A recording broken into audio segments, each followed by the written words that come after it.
नमस्कार। मैं GRS news के लिए गिरीश सिकरवार। आज इस अपने ब्लॉग में मैं बात करूंगा राजनीति की, खालिस राजनीति। ऐसी राजनीति जो विपक्ष रहने पर कुछ अलग होती है और जब वो दल सत्ता में आ जाता है तो उसकी राजनीति की दिशा और भाषा भी बदल जाया करती है। कल सदन में विपक्षी दलों ने निरंतर घटते रुपये और बेरोजगारी को लेकर सदन में चर्चा की। विपक्षी दलों के सांसदों ने सत्ता दल को याद दिलाया कि जब डॉलर के सापेक्ष रुपए का मूल्य 62 रुपये हो गया था तो उसको तत्कालीन सत्ता दल के सांसदों ने, यानी कि भारतीय जनता पार्टी के सांसदों ने, देश की प्रतिष्ठा से जोड़ा था और कहा था जब देश की मुद्रा गिरती है तो ये देश की प्रतिष्ठा के साथ आघात होता है। सांसदों ने याद दिलाया कि इस समय रुपया करीब 82 रुपये है। क्या देश की प्रतिष्ठा गिर रही है और देश की अर्थव्यवस्था को सुधारने के लिए सत्ताधारी दल का रोड मैप क्या है? वित्त मंत्री माननीय निर्मला सीतारमण ने खड़े होकर इस बात पर आपत्ति दिलाई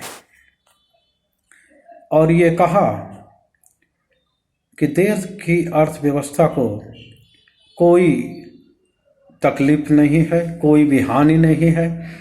देश की अर्थव्यवस्था निरंतर अग्रसर है और उन्होंने सांसदीय दलों पर भी फटकार लगाई कि उनके मन में जलन है और वो देश के बढ़ती अर्थव्यवस्था को लेकर जलते हैं। उन्होंने ये भी आरोप लगाया कि क्या वो देश के साथ नहीं है। आप सभी को ध्यान होगा जिस समय 2013-14 में ऐसी ही क्राइसिस आई थी और इस क्राइसिस में देश के जो रुपया है कमज़ोर हुआ था और $1 के सापेक्ष करीब 62, 63, 65 तक जा पहुंचा था। उस समय भारतीय जनता पार्टी के सांसदों ने, यहाँ तक कि प्रधानमंत्री जो उस समय गुजरात के मुख्यमंत्री थे, उन्होंने भी आरोप लगाया था कि ऐसा लगता है रुपया मनमोहन सिंह की उम्र की तरफ बढ़ रहा है। तो अब जब रुपया 82 के पार, $1 के सापेक्ष 82 रुपये, तो क्यों ना इस बात पर प्रश्न पूछे जाएं। ये प्रश्न पूछना सत्ता दल को नागवार गवा।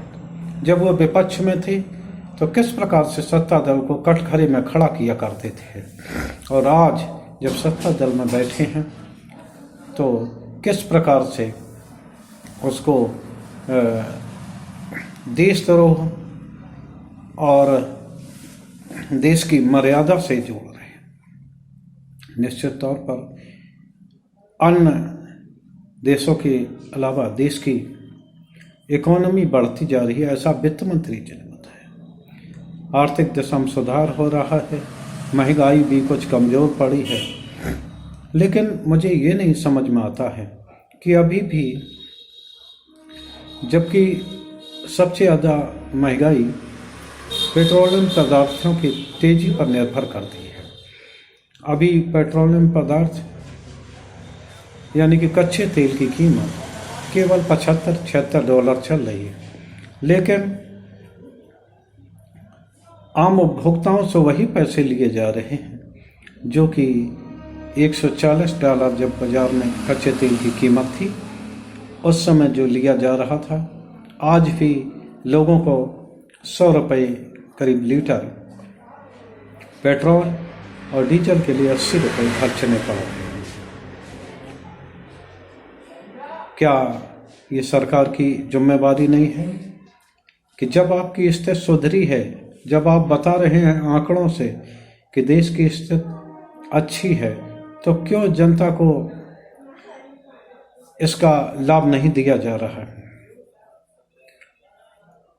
इसी प्रकार आप सभी लोगों को ध्यान होगा कि गुजरात के मुख्यमंत्री, जो कि वर्तमान में हमारे प्रधानमंत्री हैं, 2011 में उन्होंने देश के प्रधानमंत्री मनमोहन सिंह को पत्र लिखकर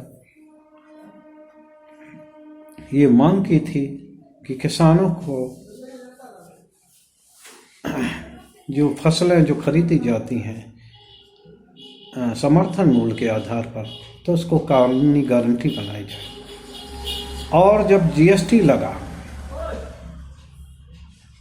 कांग्रेस सरकार की यूपीए सरकार ने जब जीएसटी लगाया तो इसका ये विरोध किया था, और लुधियाना में भी एक रैली उन्होंने संबोधित की थी प्रधानमंत्री ने। तो उन्होंने कहा था कि खाने पीने की चीज़, दूध, मट्ठा, गेहूं आदि पर जीएसटी नहीं जी, ये हम कैसे ही लगाने देंगे, बिल्कुल नहीं लगना चाहिए। लेकिन जब वो प्रधानमंत्री बने तो उन्होंने सभी पदार्थों पर, यहाँ तक कि पूजा पाठ के काम आने वाली चीज़ें, खान पान की सभी चीज़ें, जो गेहूं, आटा, इस पर भी जीएसटी लगा दी। दूध, दही, सब पर जीएसटी लग गई है। तो मेरा ये कहना है कि सभी देशवासी देश के साथ हैं। कोरोना काल हुआ, सभी देशवासी बुरी हालत में जिस भी तरह रहे, समझ लो सरकार का उन्होंने साथ दिया। जब स्थिति देश की खराब हुई, तब भी पूरे विपक्षी दल कहिए आप, उन्होंने भी सहयोग किया और देश की जनता ने भी सहयोग किया। लेकिन अब जब सरकार की निगाह में, सरकार के कथनानुसार देश की अर्थव्यवस्था सुधर रही है, तो क्यों नहीं जनता को लाभ दिया जा सके? कोई इस बात की जवाब देगा? ये गलत है।